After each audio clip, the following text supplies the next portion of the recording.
D'abord, j'ai cherché à savoir ce qui s'était passé. Voilà, j'ai appelé les principaux intéressés à Abidjan et assez rapidement, j'ai pu reconstituer les faits. J'ai commencé par ça. Et donc, si vous voulez, je peux vous raconter. Oui, bien sûr. Alors, le point de départ, c'est une demande d'audience de Don Melo au président Gbagbo. On lui a fait faire antichambre pas mal de temps pour finir par lui dire qu'il ne pourrait pas être reçu pour des raisons diverses et variées. Très bien, donc on lui a demandé de revenir le lendemain, mais lui a pris la précaution de laisser une lettre à l'attention du président Gbagbo. Puis il est revenu le lendemain où là, on lui a dit qu'il allait être reçu par 3 personnalités du PPACI. Alors, à l'attention de vos téléspectateurs qui ne sont pas ivoiriens, peut-être faut-il rappeler que le PPACI, c'est le parti de Laurent Gbagbo. Laurent Gbagbo, l'ancien président de la République. C'est l'équivalent du Parti socialiste ivoirien, bien sûr.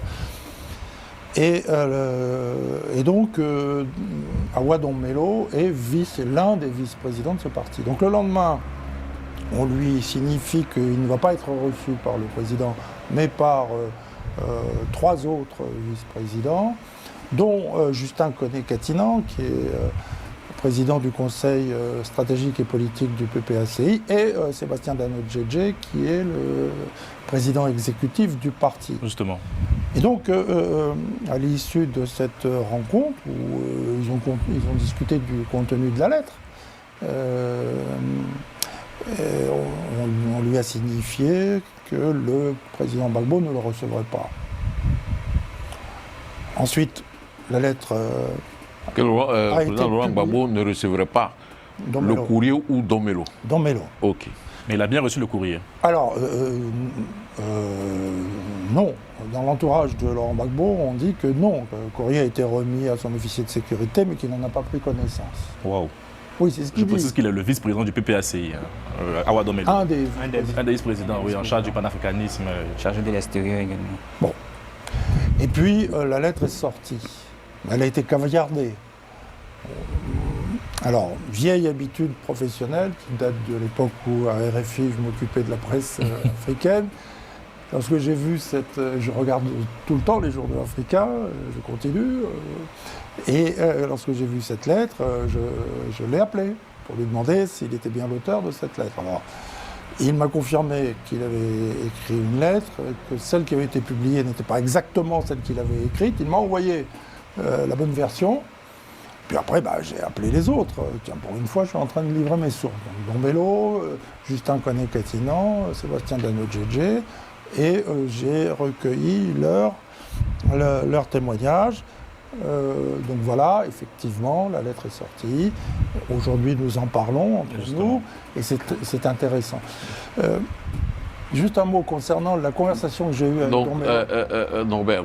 Pour nos téléspectateurs, si je comprends bien, la lettre publiée n'est pas entièrement celle que Awa Don Melo a laissée. C'est une information intéressante. Absolument. Elle a été caviardée. Mais bon, enfin bref, Et donc, il y a quelqu'un qui a modifié la lettre qui a retiré. Oui, qui a mis des coups de ciseaux dedans. Waouh. Il a balancé sur Non, mais attendez.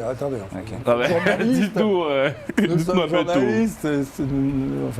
N'avons-nous jamais vu des exemples de ce type? C'est courant. Si. Bon. Alors peut-être qu'elle était trop longue, qu'elle ne rentrait pas, qu'il y avait des problèmes de pagination, que sais-je. Toujours est-il que, la lettre était très claire. Alors, non, puisque vous voulez des informations, ce que je peux vous dire, c'est quelque chose qui m'a frappé. Lorsque j'ai parlé à Awa Don Melo, ce qui m'a frappé, c'est le temps consacré pendant cet appel téléphonique aux circonstances. C'est-à-dire ce que je vous ai dit, c'est-à-dire l'antichambre, etc., la non-réception. Les circonstances dans cette affaire ont joué un rôle primordial. Si vous voulez, cette affaire, il y a 2 choses. Il y a l'histoire du plan A ou du plan B, ou du supposé plan B, pour un parti politique. Ça, c'est une chose, c'est un débat politique. Et puis, il y a les circonstances, c'est-à-dire un vice-président à qui on veut faire antichambre, et puis finalement... Et c'était l'ancien porte-parole du gouvernement. Hein, voilà, pour finalement les conduire. Donc, absolument, en 2010, il était ministre, il était il y a des liens quand même forts entre les deux hommes. Pour non, mais même avant, ils se connaissent, ce sont de vieux compagnons de route. Hein. Oui, ils ont 90 Et puis bon, bah, si on remonte aux années très anciennes, Jean-Paul connaît ça par cœur, il y avait déjà eu des différends entre les deux. Entre les deux, oui. Bien sûr, bien sûr. En 1996, voilà. Lors du congrès du Front populaire ivoirien à l'époque, Laurent Gbagbo, secrétaire général, devient président de la République et le comité de contrôle qui était le contre-pouvoir au sein de ce parti-là, contre-pouvoir du secrétaire général, d'une certaine façon, je pourrais dire, dépouillé de sa substance et tout est transféré au niveau du président. Et le comité de contrôle n'avait plus ce choix d'avoir des décisions exécutoires. Je rappelle même que un quotidien, un journal en ligne d'investigation, Enquête Média, a produit aujourd'hui le discours de Awadou Melo à cette époque-là. Et ça avait été une situation qui a entraîné la création de son courant politique Renaissance, qui est devenu après un parti politique, je crois, en 97-98. Président, là, on parle des années 96, parce que là, j'ai cru comprendre que tu parlais de Laurent Gbagbo qui est devenu président de la... Non, c'était avant, oui. Non, c'était avant. Il faut marquer un rappel historique quand même. Un rappel historique pour lier un moment de la divergence et pour montrer aussi qu'ils sont liés depuis plus d'une vingtaine d'années. Pour épuiser le sujet, Jean-Paul, rappel pour rappel, Renaissance, ça n'a pas duré longtemps. Ça a duré quelques mois, ça a duré moins d'1 an. Et donc l'affaire a été entendue. Mais enfin, il y avait déjà un désaccord. Nous sommes au sein d'un parti socialiste à l'époque. Okay et c'est un peu le propre des partis de gauche que d'être traversé par des courants. Tenez, juste un exemple récent en France. Avec le Parti socialiste a été animé, on va dire, par un débat profond. Faut-il ou non s'allier avec la France insoumise de Jean-Luc Mélenchon? Ils ont fini par voter, les militants ont voté. Le premier secrétaire du Parti socialiste, Olivier Faure, a été reconduit dans ses fonctions, mais tout juste, ric-rac, avec un peu plus de 50% des voix. Ça veut dire que la moitié du parti n'était pas d'accord avec l'alliance avec LFI. Donc ça, c'est le tout venant. Et comment dirais-je, qu'il y ait des débats au sein d'un parti politique, ça s'appelle tout simplement la démocratie. Non? Bien. Exactement. En revanche, les circonstances ont fait que ce débat a été rendu public. Justement. Ce qui fait qu'on en parle. On en parle aujourd'hui. Donc, ce qui est important, ce sont les circonstances. Et j'aimerais qu'on puisse analyser certains propos contenus dans cette lettre. Regardez, par exemple, lorsqu'il dit, étant donné que tu as engendré plusieurs Gbagbo capables de relever le défi, je propose que tu autorises, en plus de ta candidature, 2 ou 3 camarades à déposer leur dossier et qu'une convention extraordinaire puisse choisir le candidat du parti parmi ceux qui passeront le filtre du Conseil constitutionnel. Il va plus loin en disant que, en fait, il appelle à des candidatures de précaution au cas où celle de l'ancien président ne ferait pas l'objet d'une solution politique. Jean-Paul Roux, est-ce qu'aujourd'hui, Awadou Melo prend acte de la situation politique que vit la Côte d'Ivoire et invite son parti, je dirais, à sortir du déni? Justement, depuis longtemps, il est dans cette approche-là. Tu m'arrêteras si tu trouves quelque chose à dire. Je crois qu'on est décembre 2023, janvier 2024. Awadou Melo a passé un long séjour ici à Paris, où il parle à des gens, il parle à des journalistes, il parle à des personnalités politiques françaises, où il manifeste son désir qui est une véritable convention pour qu'on désigne le candidat du PPACI, du Parti des peuples africains. Sachant que le président Gbagbo avait été désigné. Non, il n'avait pas encore été désigné. Ah d'accord. Laurent Gbagbo n'avait pas encore été désigné. Et dans cette période, parce que Laurent Gbagbo est désigné en mai 2024, dans cette période, quand il rentre à Abidjan, rapidement, il y a 2 rencontres entre Awadou Melo et le président Laurent Gbagbo. À l'issue de cette rencontre, de ces 2 rencontres, Dom Melo produit une déclaration dont la vidéo est publiée même sur le site du PPACI, le compte Facebook du PPACI, Dans cette vidéo, il dit, au sorti de ma rencontre avec le président Laurent Gbagbo, nous avons eu un bon accord. Tu te souviens de ça, Norbert? Oui. Pour toi, un bon accord, c'est quoi? C'était quoi? C'était, je le répète, nous sommes dans un parti socialiste, il y a des débats, il y a des courants, et puis ensuite, il y a une convention d'investiture du parti qui dit il y a un plan A, c'est Laurent Gbagbo. Et il n'y a pas de plan B. Mais cette séquence est avant la convention. Le militant Awa Dombello, que je crois à peu près bien connaître, est, comme tous les militants socialistes, lorsque le parti a décidé, discipline du parti. C'est net, clair et précis. Je vous dis, dans cette affaire précise de la lettre, ce qui a déclenché le fait que Jean-Paul ait eu la gentillesse de m'appeler pour m'inviter à cette émission, merci mon cher président, mon cher confrère, c'est tout simplement que la lettre a été rendue publique. Bien sûr. Sinon, nous ne serions pas là en train d'en parler. De quoi parlons-nous? Nous parlons d'un débat.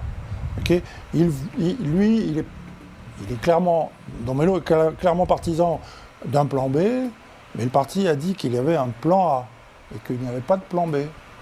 Donc, bon. Vous qui connaissez bien Dombello, parce qu'aujourd'hui, il se raconte partout que il y a cette fuite-là, elle est occasionnée par Dombello qui voudrait exprimer publiquement sa volonté d'être le plan B. Et vous qui connaissez bien Dombello, pensez-vous que c'est-à-dire cette fuite-là vient du camp Dombello ou il s'agit de certaines personnes au sein du PPACI qui ont voulu jeter le livret à la vindicte populaire. Mais j'ai dit que lorsque je l'ai eu au téléphone, il a passé beaucoup de temps sur toute la durée de notre conversation. On a parlé pendant une dizaine de minutes. Il a passé beaucoup de temps à me raconter les circonstances. C'est donc que c'était important. Est-ce qu'il est un peu déçu, Norbert? Pour ça, c'est quand même un militant chevronné. Il a milité avec Laurent Gbagbo dans l'opposition, y compris dans l'opposition clandestine en France, à Vitry, chez Guy Laberty. Enfin, tout ça, c'est des gens qui se connaissent de toujours. Il n'y a pas de problème. Là, les circonstances qui ont fait qu'on lui a fait faire antichambre et qu'on l'a un peu éconduit, parce que voilà, on savait très bien pourquoi il venait, ça a déclenché cette affaire. Donc c'est presque un mouvement d'humeur, oui, probablement. Il ne le dit pas comme ça, mais moi, c'est ce que je comprends.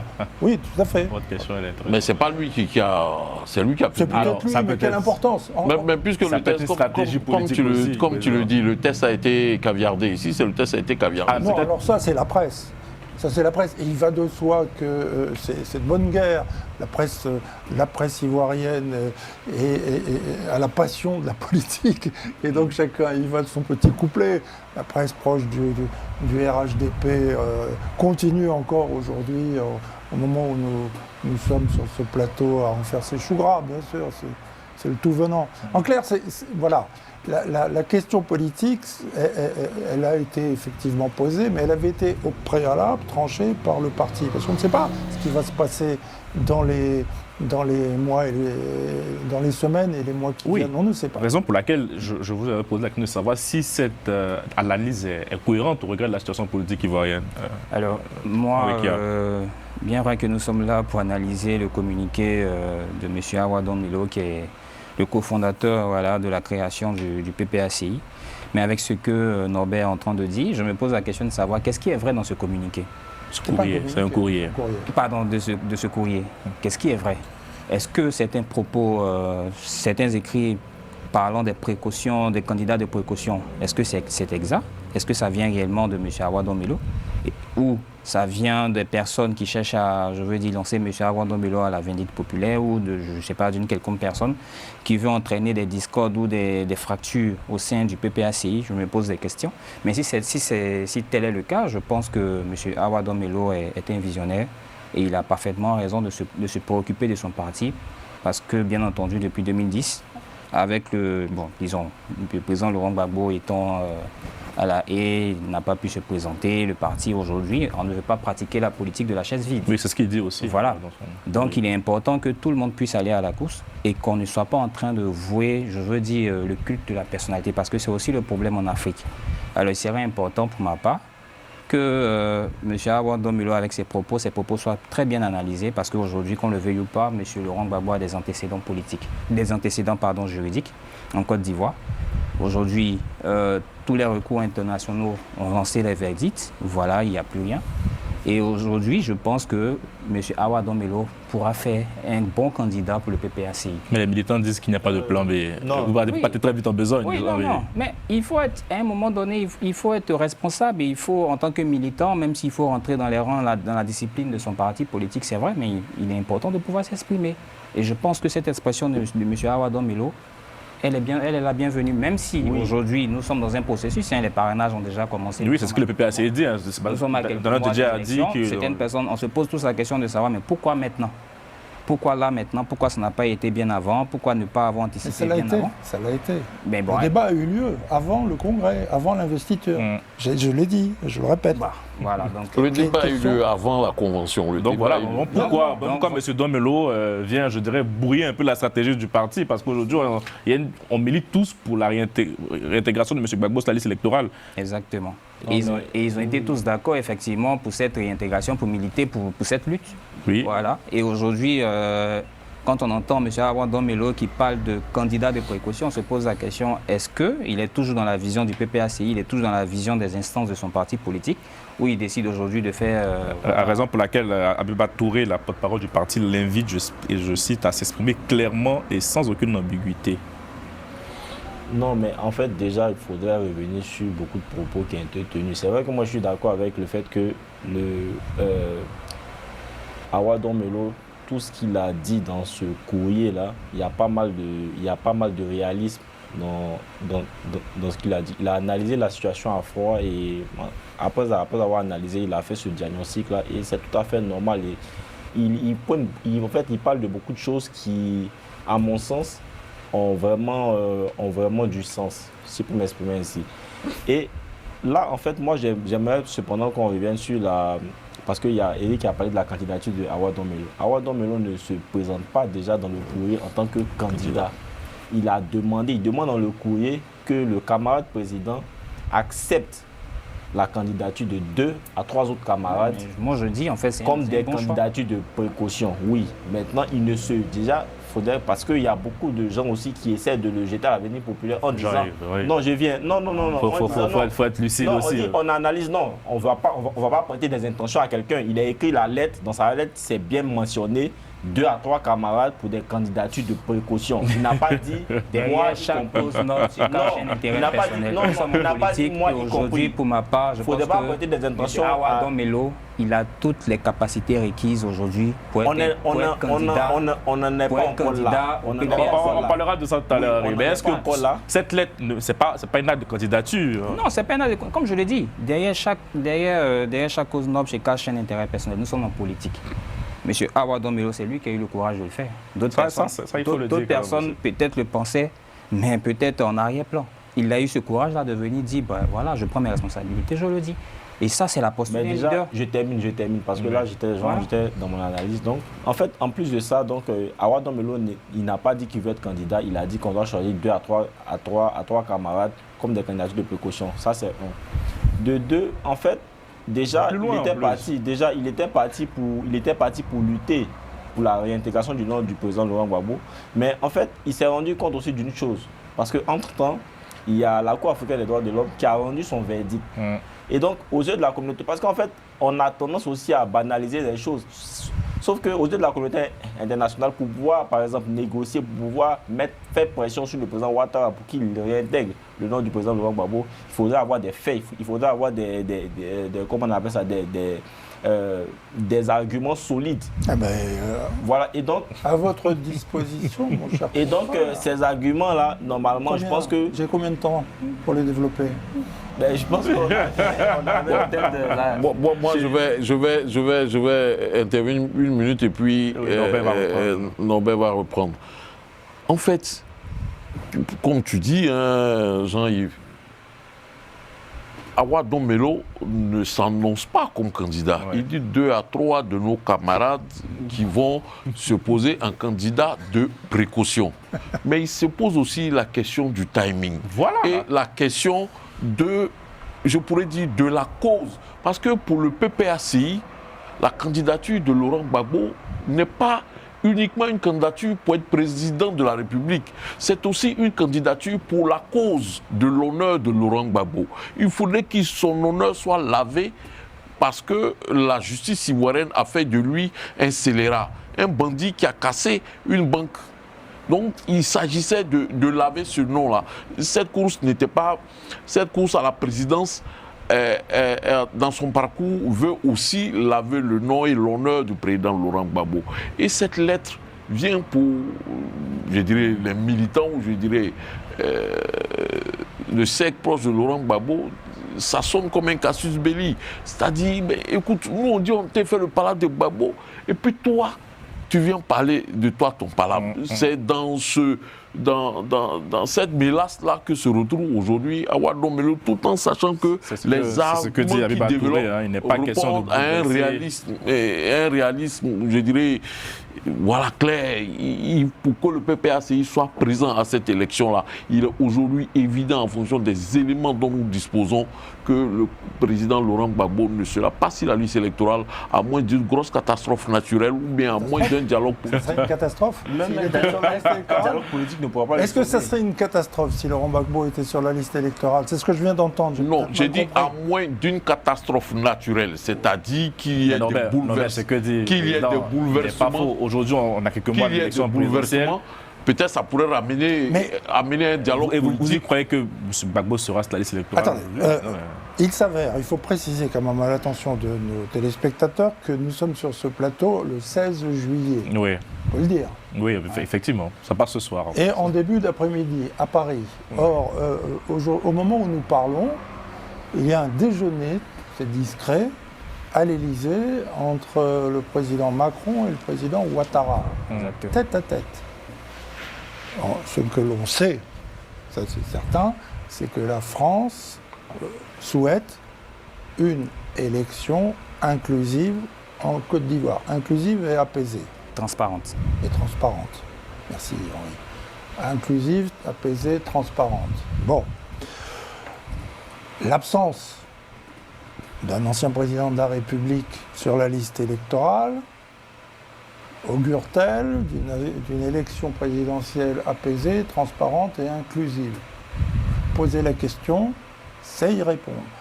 L'absence d'un descendant direct du père de la nation, premier président de la République de Côte d'Ivoire, Félix Houphouët-Boigny, je parle du président Tidiane Thiam, président du PDCI-RDA, président également de CAPCI. Du PDCI. Du PDCI et du CAPCI, les deux, mon colonel. L'absence de Tidiane Thiam de la liste électorale augurerait-elle d'une élection transparente, apaisée et inclusive? C'est pas ce que dit le RAGP. Donc, au moment où nous parlons, ces choses-là sont probablement débattues entre Macron et Ouattara. Bon, et donc, alors si avec Macron, mais il y a le reste de la planète. Et donc, après, Norbert, vous savez très bien que les relations... à des changements ou pas. On verra bien à ce moment-là. Ce que vous oubliez de rappeler, c'est le fait politique majeur qui s'est produit le 19 juin dernier, avec l'annonce de la création d'un front commun de l'opposition, qui a été annoncé lors du lancement de l'opération Trop c'est trop par le président Gbagbo, avec en visioconférence le président Tidiane Thiam, qui a reconnu à Laurent Gbagbo le leadership sur l'opposition. Donc vous avez une opposition qui est unie depuis le 19 juin. Unie? Oui, complètement. Il manque qui? Allez-y, il manque qui? Il manque personne. Dans le front commun, on n'a que le PDCR derrière le PPACI. Je n'ai pas vu Simone Gbagbo, je n'ai pas vu Chaim Blegoudé. Simone Gbagbo est à l'intérieur de CAPCI. Mais elle n'est pas à l'intérieur du front commun. C'est très intéressant de parler de Simone Gbagbo. Très intéressant. Parce que, en fait, nous sommes en train de parler de la lettre de Don Melo. Regardez ce qu'a fait Simone Gbagbo. Nous sommes le 16 juillet. Simone Gbagbo ne s'est pas exprimée. Pourtant, je vous rappelle qu'en novembre 2024, son parti, le MGC, l'a désignée comme candidate à l'élection présidentielle de 2025. Exactement. Entendu? Bien, lorsque les kits de campagne ont été proposés aux candidats, le MGC n'a pas retiré ces kits de campagne. Donc il y a une stratégie de l'opposition qui consistait d'abord en une alliance qui existe depuis le 19 juin, qui est mise en place. Ça, c'est en interne. Ça, le président Ouattara restera-t-il sourd à cette stratégie ou pas? Moi, j'en sais rien. Vous savez, moi pas. Deuxièmement, à l'extérieur de la Côte d'Ivoire, il se passe des choses. Par exemple, le déjeuner d'aujourd'hui. Ok? Est-ce que le président Ouattara sera sourd à ces pressions ou pas? Je n'en sais rien. Vous le savez, moi pas. Donc on verra bien. Ce que je veux dire par là, c'est que le parti a eu à débattre de ces positions d'un certain nombre de militants du parti, de camarades du parti, qui étaient eux aussi sur cette position avant le Congrès, pas seulement Don Melo. Le Congrès a tranché, la convention d'investiture du PPACI a désigné Laurent Gbagbo. Bon, on en est là, ces choses-là peuvent peut-être changer, mais c'est une question de timing, effectivement. On verra un peu plus tard. C'est une question de timing, le timing et le principe qui s'opposent aujourd'hui.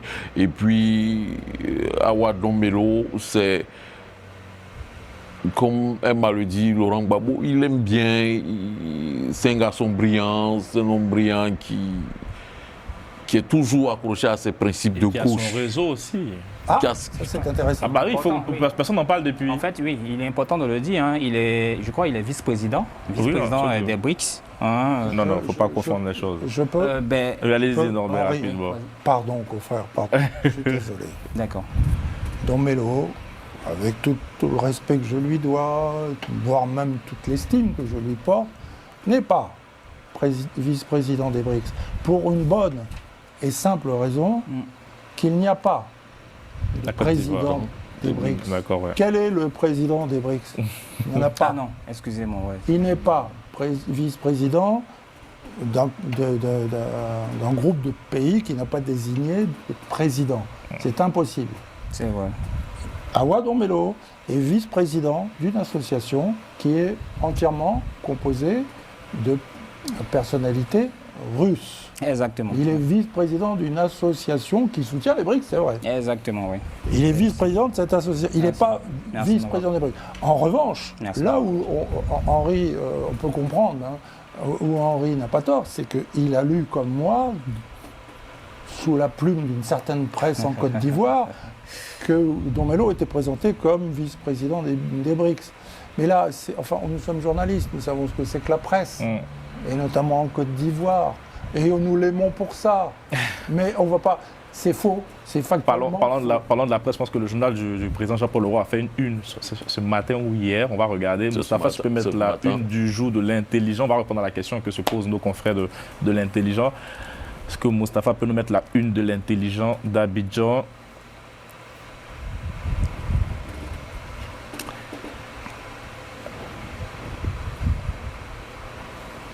Moustapha. Don Melo va-t-il enfin s'assumer face à Gbagbo? C'est ce que vous vous posez ce matin, Président, dans votre journal. Oui, justement, c'est un développement qui a été réalisé par un de nos confrères, un développement dans lequel il revient sur tout le parcours de Don Melo depuis les années 90 à l'arrivée du multipartisme en Côte d'Ivoire, président du comité central du FPI. Il s'oppose à Laurent Gbagbo, comme je le disais tantôt, à l'occasion du congrès du FPI en 1996, quand Laurent Gbagbo, de secrétaire général Parti socialiste, devient président. Il pose la question, et il y a eu la question de l'alliance. À ce congrès, il pose la question de l'alliance avec le RDR, à l'époque d'Alassane Ouattara, où il dit que le FPI, est-ce qu'il reste encore quelque chose du socialisme au Front populaire ivoirien, qui s'est allié à un parti libéral et qui véritablement tendait vers le libéralisme. Voilà des questions que nous nous sommes posées dans cet article-là pour arriver aujourd'hui, comme je le disais tantôt, à décembre 2023, janvier 2024, où déjà avant la désignation de Laurent Gbagbo comme candidat du PPACI, il avait déjà marqué des velléités. Et je l'ai rappelé tantôt, il y a eu 2 rencontres entre lui et le président Laurent Gbagbo, au thème desquelles il a lui-même déclaré qu'il y a eu un bon accord entre le président Laurent Gbagbo. Après, il y a eu la convention. On a entendu des murmures. Il s'est senti obligé de passer à la télévision, marteler que le seul plan au sein du PPACI, le seul plan, c'est le plan Laurent Gbagbo. Il n'y a même pas plan A, il n'y a pas plan B, il n'y a pas plan. Il y a un plan, c'est le plan Laurent Gbagbo. Il est passé à la télévision, l'a martelé. Et ce débat, pour lui, était désormais clos. Et aujourd'hui, il revient. Voilà cette question qu'on pose véritablement. Si est-ce qu'il va véritablement s'assumer et effectivement marquer une sorte d'émancipation. C'est ça aujourd'hui. Voilà, donc c'est ce que certaines personnes entendent, mais est-ce qu'il a le courage de cette idée-là? Est-ce qu'il a l'audace, Jean-Yves Doué? Non, mais en fait, ce n'est pas une question de s'assumer, comme on le disait tout à l'heure. En fait, au sein de tous les partis, on a des courants. Au sein de tous les partis. Oui, Jean-Yves, on l'entend. Mais il y a aussi des questions de personnes. Oui, mais tout le monde a des ambitions. Non, mais cela ne veut pas dire oui. Mais tout le monde a des ambitions. Pourquoi vous voulez prêter des ambitions à Awa Dombelo lui-même ne sait pas, il ne l'a pas dit clairement. Du moment où il ne l'a pas dit. Et ce matin, j'ai lu aussi dans une certaine presse qu'il disait, en fait, où Awa Dombelo disait que à 3 mois des élections, on ne peut pas créer une nouvelle structure politique. C'est un article de Jeune Afrique. Et qu'aujourd'hui, là, c'est de créer au sein de l'appareil politique du PPACI une tribune pour, comment on appelle ça, pour discuter de certaines questions, pour être un peu plus, je dirais, objectif par rapport à certaines choses. Donc, je vais dire qu'aujourd'hui, il n'est pas dans cette optique de quitter l'appareil du PPACI, parce que lui-même, il a dit, ça fait 40 ans qu'ils sont dans ce combat. C'est pas aujourd'hui qu'ils vont le faire, parce qu'ils ont eu aussi à mettre en place au niveau international qu'au niveau national cette structure. Est-ce que le PPACI commettrait une erreur stratégique en ne tendant pas l'oreille à cet appel de... Non, je pense que le PPACI ne fera pas cette erreur-là. Aujourd'hui, je pense qu'à chaud, il y a eu beaucoup de communiqués qui ont été produits de part et d'autre, mais je pense qu'après, à tête reposée, ils vont trouver un consensus. Et Awa Dombelo a bien fait cette sortie aujourd'hui. Et moi, je pense qu'à partir de là, ils vont franchement s'asseoir pour discuter, comme Navarro le disait tout à l'heure. J'ai l'impression qu'au sein du PPACI même, on a des gens qui, en fait, qui bloquent tous les courriers qui doivent arriver chez le président. Vous faites référence à qui? Et en fait, c'est ce problème-là. Vous faites référence à qui? Il y a des gens qui bloquent. Vous avez des noms? Il y a des gens qui bloquent. Vous avez des noms? Pour moi, Khalil, ça pose la question aussi de la démocratie en interne. Ça pose la question de la démocratie en interne. Et ça, au congrès de 96, Dombelo l'avait encore révélé, signalé et d'une certaine façon déploré. Que tous les pouvoirs soient dans la main du président et qu'il n'y ait pas un contre-pouvoir. Bon, il y a cet aspect, il en est conscient. Aujourd'hui, il pose encore cette question-là. Il veut voir le président de son parti et on le reçoit en aparté à 2 ou à 3, il se voit. Et après conversation, ou bien après échange, on lui dit que tu ne verras pas le président de la République. Ça pose la question. Alors, monsieur, moi ce matin, je lisais dans Jeune Afrique Président qu'il a rencontré l'épouse du président Gbagbo. Est-ce que vous confirmez cette information? Elle a quelle responsabilité au sein du parti du PPACI? Dans l'article que nous avons lu ce matin, n'est-ce pas, Jean-Yves? Il est dit qu'il a rencontré l'épouse du président Gbagbo. Et oui, cette question... Pour moi, ça n'a aucun sens. Il peut la rencontrer, ça lui fait des civilités, c'est tout. Mais il va la rencontrer, elle a quelle responsabilité? Mais lorsque nous n'avons pas d'antichambre, est-ce que c'est elle qui était devant? Non, je ne peux pas me permettre. Il a cité des noms. Norbert a cité des noms. Il dit Justin Côté Katina et Danon Djedje. Ils ont réussi à 3, ils ont discuté. Le deuxième jour, ils ont dit le président ne te recevra pas. Voilà, maintenant pour la question. Le quatrième est sorti de la tête. À 4, ils ont discuté. Donc, pour moi. Non, c'était pas Picasso. Non, pour moi, c'est suffisant. Ils ont rencontré l'épouse du président. Elle a quelle responsabilité politique? Aucune. On peut la rencontrer pour lui faire des civilités, pour lui dire je te donne le poulet de ton mari, il faut le voir. On va et puis pour continuer mon développement, oui, mais... comme le disait Jean-Yves, là le courrier de Awa Dombelo est sorti dans la presse peut-être volontairement, peut-être qu'il a fait fuiter ou les autres l'ont fait fuiter, mais ça n'empêche pas Domelo, ça ne pousse pas Domelo. Domelo n'a pas dit qu'il va quitter le PPACI, jamais. S'il voulait le faire, il allait le faire. Je ne pense pas qu'il est, parce qu'on a entendu des bruits par-ci, j'ai pu lire par-là que Domelo s'apprêtait à lancer un mouvement. Il le sait, ça va être une grosse bêtise. Il a besoin de cet appareil. S'il a vraiment des ambitions présidentielles en Côte d'Ivoire, il veut se voir un destin national. Il a besoin d'un appareil politique comme le PPACI. Aller seul. En tout cas, la bonne nouvelle aussi qu'on peut dire. Pour compléter, le président, en fait, dans le même courrier, il a dit, en fait, ce qui fait la force de ce gouvernement-là, c'est de ce parti. Le désunion de... La désunion plutôt genre de l'opposition. Et puis, c'est le manque de stratégie et de vision. Et donc, je vais dire que quand il finit de poser ce postulat, il ne peut pas aussi s'ériger c'est-à-dire en cette personne-là qui va quitter le parti. Ce n'est pas possible. Moi, je pense qu'ils vont coûte que coûte trouver un terrain d'entente. Et puis, il y a aussi ça, comme le président le disait tout à l'heure, en fait, ça pose le problème de la démocratie en interne. Mais et ça, ce que je voulais dire, il faut saluer au fait que ça se passe dans certains partis politiques d'opposition. On n'a jamais vu de l'aide fuitée au sein du RGP quand même. Il y a le débat, au moins le PPACI. Même le PDC avec Billon, PPACI. Donc, désolé, objection, mon cher Carlin. L'un des anciens ministres du RHDP a osé un jour. Vous parlez de Joël Nguessan, il s'est retrouvé directement à la MACA, c'est-à-dire la prison d'Abidjan. Qui est devenu le pôle pénitentiaire. Il est resté un homme infirme en plus. Hein. On n'a pas hésité une seule seconde. Et ça, c'est une méthode de fonctionnement, c'est-à-dire qu'on fonctionne par la peur. Si jamais quelqu'un parle, c'est plus de la discipline. La discipline, c'est je suis discipliné, je respecte les règles. La discipline, c'est pas tu m'imposes les règles par la peur parce que je les respecte parce que j'ai peur d'aller en prison. Donc voilà un exemple. Non, vous avez oublié, peut-être que ça serait bien quand même qu'on resitue ce débat politique dans un intérêt supérieur à tous les acteurs politiques ivoiriens. C'est l'intérêt de la Côte d'Ivoire. Si le PPACI a décidé, après avoir débattu, qu'il avait un plan A, ce plan A s'appelait Laurent Gbagbo, c'est dans l'intérêt de la Côte d'Ivoire. Pourquoi ? Parce que, et même chose pour le PDCI-RDA, si le PDCI-RDA a décidé qu'il avait un plan A qui s'appelle Tidiane Thiam, c'est aussi dans l'intérêt de la Côte d'Ivoire. Parce que, regardez, aujourd'hui, encore une fois, 16 juillet, la France dit au président Ouattara, nous voulons une élection présidentielle inclusive et apaisée. Okay ?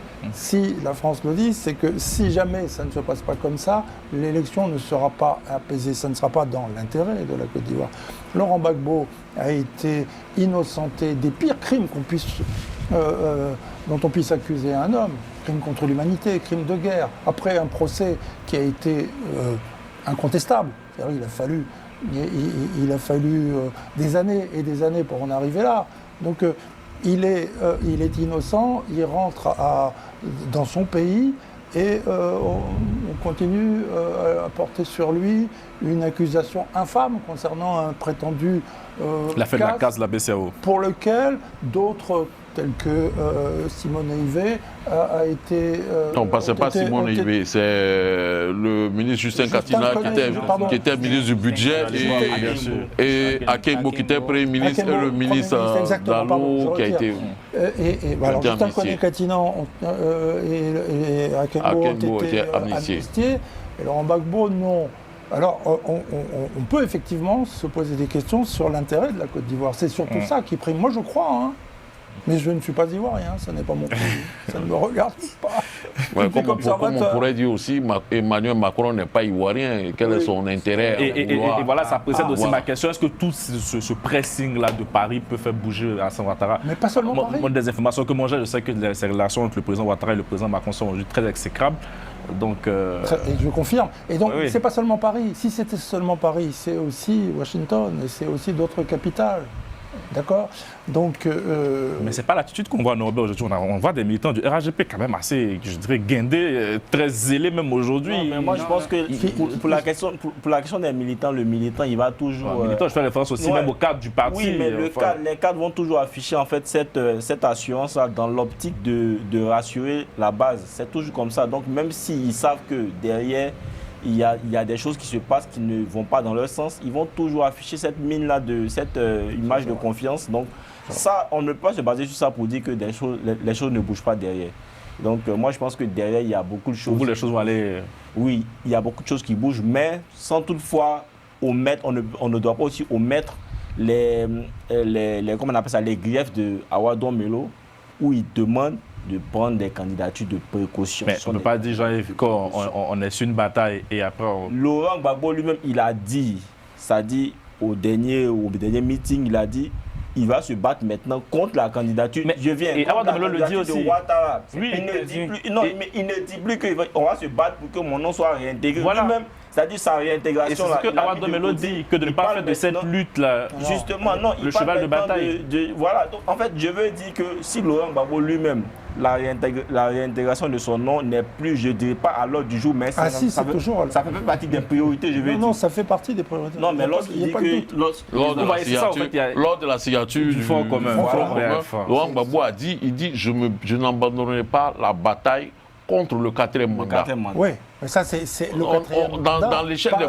On a l'échelle des priorités, on a le sentiment que c'est la lutte contre le 4e mandat qui devient priorité 1. Et priorité c'est pour ça que Jean-Awa Domelo dit aussi dans son courrier, ne faites pas de cette lutte-là l'alpha et l'oméga aujourd'hui de notre combat politique. En fait, on a l'impression que le PPAC ne veut pas aller aux élections. Mais si, il a très envie d'y aller. Non, il n'y a pas de doute là-dessus. Il n'y a pas de doute. Mais si on va comme ça dans cette situation et qu'il ne soit pas sur la liste électorale, le PPAC n'ira pas aux élections. Eh ben, y aura-t-il une élection apaisée? Que vaut une élection? Attendez, mais enfin, c'est quand même incroyable. Que vaudrait une élection sans la présence... Alors, prenons le cas de Tidiane Thiam. Enfin, descendant de Houphouët-Boigny, président du principal parti politique ivoirien, interdit d'élection. Oui, mais non, mais on entend de la réelle politique. J'aimerais vous dire que le RHDP n'en a rien à foutre, désolé du thème, mais rien à faire, voilà, que ce que Laurent Gbagbo, Tidiane Thiam sont sur la liste. Eux-mêmes, ils sont capables d'aller avec un enfant de 5 ans à cette élection-là, voir la remporter. Ça s'appelle la réelle politique. Ils n'ont pas de complexe, hein. Dans ce sens-là, ils n'ont aucun complexe. J'en suis persuadé. On va laisser parler à Henri après, qui va beaucoup parler. Se passer Henri. Où est l'intérêt de la Côte d'Ivoire dans tout ça? Est-ce que, attention, c'est très dangereux? On est d'accord, on est tous d'accord.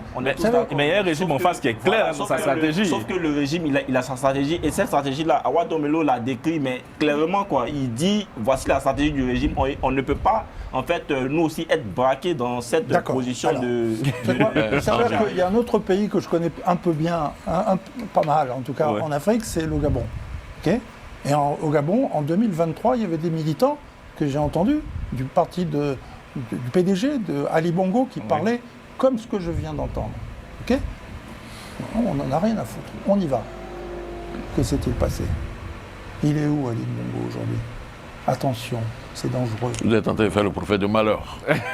C'est pas moi. Henri, rapidement, il faut prendre la parole un peu. Ce que je puis dire après avoir entendu tout ce que vous avez dit, moi, je veux un Awa Domelo très responsable et ferme dans ses propos.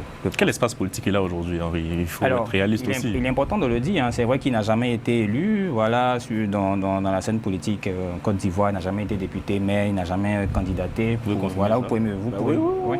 Voilà. Et puis, il a été candidat, il a retiré sa candidature.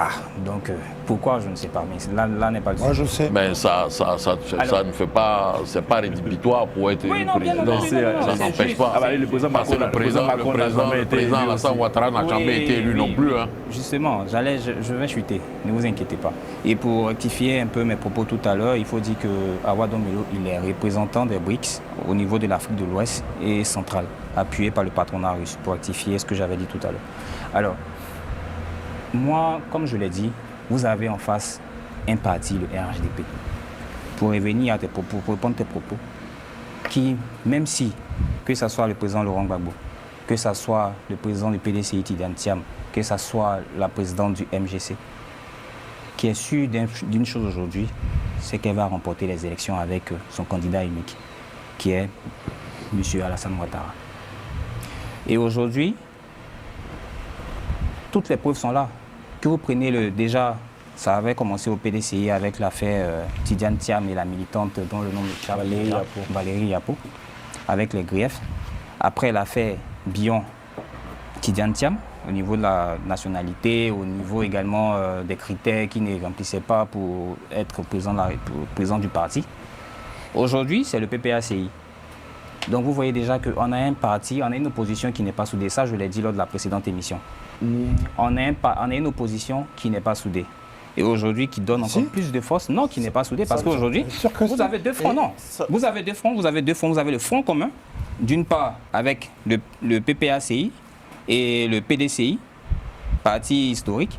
Et d'un autre côté, vous avez la CAP avec le MGC. On pourrait dire aussi du RHDP. Moi, j'ai vu récemment, il n'y a pas 15 jours, j'ai vu un certain Adama Big Togo dire sur le plateau de France 24 que si on lui demandait d'être candidat, bah, ma foi, si on le mettait en mission, il irait bien. C'est exactement la même chose. Et on n'en fait pas une émission spéciale comme on est en train d'en faire une sur le cas d'Ombello. Non. C'est vrai ou c'est faux? Attention, il a été clair. Il dit si jamais on le mettait en mission. C'est la vie de tous les partis qu'il y ait des ambitions. Henri, en fait, Henri, pour revenir, en fait, tu peux pas. En fait, ça, là, ça démontre de la vitalité du parti. C'est-à-dire, il y a la démocratie au sein du parti. On est. Non, mais Jean, il faut poser la question d'Henri. Est-ce que l'opposition est soudée aujourd'hui? Non, mais est-ce que ça, c'est une question de soudée? Non, répondez déjà, c'est une question fermée. C'est oui ou non? L'opposition est soudée dans la mesure. Oui, l'opposition est soudée. Comment? Dans la mesure où il y a des alliances qui se font. Lesquelles alliances? Non, moi je pense que pour l'instant, l'opposition ivoirienne, pour l'instant, aujourd'hui, non, ben la CAP, moi, sans forcément, parce que, par exemple, moi je président parce qu'on nous dit souvent qu'on veut diviser l'opposition. Non, il y a une réalité qui est là. Les partis politiques vivent, ça fait partie de la vitalité démocratique d'un pays. C'est normal, ou de la vitalité multipartite d'un pays. Mais moi, il y a cette phrase de Simone Gbagbo que j'aime bien. Elle dit devant là.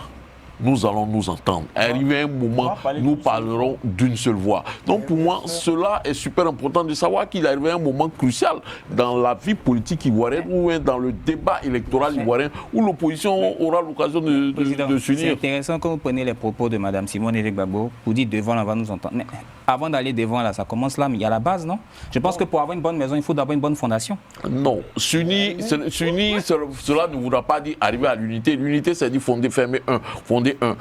Arriver à l'union, chacun gardera sa particularité, mais on pourra arriver à un moment où on connaîtra une opposition qui va parler d'une seule voix. C'est de ça qu'il s'agit. En 2024 en France, écoute, en 2024 en France, on a aujourd'hui, quand tu prends la gauche française, là, on avait la France insoumise, on a les socialistes. Il y en a même qui ne pouvaient pas ils ne voulaient pas se voir. Face au RN, ils ont fait quoi? Ils ont fait bloc et puis non, c'est pour te dire que. Normal. Tu prenais l'exemple aujourd'hui de la France. Quelles ont été les raisons de cette union? Et toi qui n'aimes pas, prendre l'exemple de la France, parce que tu dis qu'en Afrique on fait du copier-coller, ça ne réussit pas. Quand on parlait du parrainage, je me parlais de la France, je me disais la France, voilà, ça a commencé, ils ont fait. Pourquoi est-ce qu'on veut copier ce qui n'est pas encore, ce qui ne peut pas être encore possible en Afrique? Et aujourd'hui, tu prends l'exemple de la France. Est-ce que c'est le même contexte politique? Est-ce que c'est la même maturité au niveau des partis politiques? Est-ce que c'est le même, je veux dire, au niveau des militants? Est-ce que c'est la même éducation politique, etc. Je prends l'exemple parce qu'en fait, le verbatim, il est commun. Aujourd'hui, on entend toute l'opposition, on entend toute l'opposition dire que ce pouvoir-là, il pose problème. Et donc face à un problème... il pose problème? Non, mais pourquoi il pose problème? Ils ont la raison. Mais attends, écoute-moi, je finis d'abord, Oui, mais quand tu dis pose problème, je ne suis pas d'accord avec ça. L'opposition, non, quand on dit il pose problème, c'est-à-dire l'opposition aujourd'hui, il trouve que ces élections-là ne sont pas des élections apaisées, ne sont pas des élections transparentes. Donc, toute l'opposition est unanime là-dessus. Donc, s'ils sont tous d'accord, c'est que face à ce candidat-là, aujourd'hui, ils peuvent aller en disperser à ces élections-là. Mais une fois qu'on sera peut-être au second tour ou même avant, ils vont forcément trouver un terrain d'entente. Et ça, Simone Gbagbo l'a signifié. Pour moi, on parle même pas là de l'élection. On parle d'abord même de front de l'opposition pour une demande commune. Parce que je ne sais pas qu'est-ce qu'il demande le front commun qui est différent. C'est la même chose. Et donc, quand nous, on demande clairement, est-ce qu'il n'y a pas une divergence? On est d'accord. Dis-moi. C'est au niveau des personnes. Bah oui, Jean-Yves Doué, s'il vous plaît. Non, il y a des problèmes de personnes. Moi, je veux revoir la question, Jean-Yves. C'est quoi la divergence aujourd'hui? C'est au niveau des personnes. Quelle est la divergence? Moi, je te demandais aujourd'hui, pourquoi est-ce qu'aujourd'hui, le président Laurent Gbagbo n'arrive pas à citer certains noms? On parle de politique, vous, mais sur le terrain personnel. Non, restons sur le terrain politique. Je suis désolé. Aujourd'hui, ces personnes-là sont des présidents de partis politiques. Tu es d'accord avec moi, oui ou non? On te dit que face au RHDP, l'opposition dit, face au RHDP là, on fait fi de tout ce qui est comme tu ne peux pas citer mon nom, je ne veux pas dire ton nom, il faut fi de tout ça. Toi, tu es ici, tu dis non. Aujourd'hui, on en est où? On fait fi de tout ça là, on en est où? Mais aujourd'hui, ils sont pour terminer. Ils sont au choix des candidats. Bon. Non, vous avez. Non, mais pas terminé, mais parce que vous avez une lecture très biaisée, à mon avis. Non. Pourquoi? Enfin, la situation politique, il faut regarder. Moi, voilà, des opposants qui ne peuvent pas se voir. C'est parler, c'est voir. Et puis tu me parles de l'actualité politique, voilà, qu'on fait fi de tout ça. Non, mais je veux dire. Non, mais si on a regardé tous, ils se sont réunis à la maison de la chimie. Justement. Tous des personnes, Manuel Bompard et Olivier Faure, qui se sont donné des noms d'oiseaux. Comment il s'appelle? Fabien Roussel. Qu'est-ce qui vous fait dire qu'aujourd'hui la gauche ivoirienne ne va pas se trouver? Simone Gbagbo même a été clair là-dessus. Maintenant vous êtes ici, vous dites non, que c'est pas possible. La femme même dit oui, devant on va se retrouver. Mais avant les élections, Jean-Yves, avant les élections, aujourd'hui il y a un problème. Laisse le problème d'aujourd'hui là, on dit devant on va se retrouver. Toi, c'est ça, M. Awa Domelo a vu et puis il a fait ce courrier là. Bon, Norbert, dites-nous Norbert, allez-y. Oui, merci. Non, je voudrais, pour conclure, peut-être rappeler ce qui s'est passé ces dernières années en Côte d'Ivoire, au niveau du pouvoir et au niveau de l'opposition. L'opposition, pour moi, il s'est passé beaucoup de choses, mais je retiens quand même quelques grandes décisions qui ont été prises. Et je mettrai par ordre chronologique en premier la création de CAPCI. La coalition pour l'alternance pacifique en Côte d'Ivoire. La coalition pour l'alternance pacifique en Côte d'Ivoire à l'initiative du président Tidiane Thiam. C'était très intelligent. Il savait très bien lorsqu'il allait faire ça. Et de Simone Gbagbo. Bien sûr, dedans vous avez tout le monde. C'est-à-dire l'ancienne première dame, Blé Goudé, tout le monde, ils sont tous là. Je tiens à rappeler qu'il y a déjà un parti qui a quitté la CAP. Lequel?